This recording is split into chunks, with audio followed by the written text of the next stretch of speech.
यानंतर बातमी आहे हिंगोलीमधून। हिंगोलीमधल्या वडगावमधील जिल्हा परिषद शाळेमध्ये 2 महिन्यांपासून विद्यार्थ्यांना पिण्याचं पाणीच मिळत नसल्याचा आरोप होतोय। प्रशासनाकडे वारंवार तक्रारी केल्या, या तक्रारी करून सुद्धा तोडगा निघत नाहीये आणि मग त्यामुळे शाळा व्यवस्थापन समितीचे अध्यक्ष गंगाधर जाधव यांनी अक्षरशः साडी नेसून डोक्यावर आणि कमरेवर घागरी घेत अनोखं आंदोलन केलंय। या आंदोलनाची जिल्हाभर चर्चा असून प्रशासन आता काय कारवाई करणार आणि विद्यार्थ्यांना पाणी कधी मिळणार याकडे सगळ्यांचं लक्ष लागलंय। जवळपास 3 ते 4 महिने झाले आमच्या शाळेतील विद्यार्थ्यांना पिण्याच्या पाण्याचा प्रश्न आहे। मी ग्रामसेवक साहेबांना गावातील आमच्या 3 महिने झाले त्यांना वारंवार विनंती सूचना देत आहे, पण विद्यार्थ्यांना पाण्याची व्यवस्था नाही सर, व्यवस्था सुरू करून द्या। परंतु 3 महिने झालं हे काही ऐकायलाच तयार नाहीत।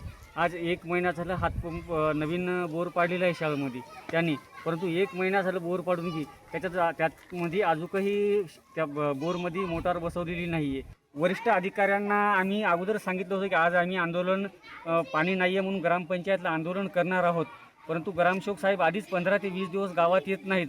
आज सांगितल्याच्या नंतरही ते ग्रामपंचायतमध्ये आलेले नाहीत।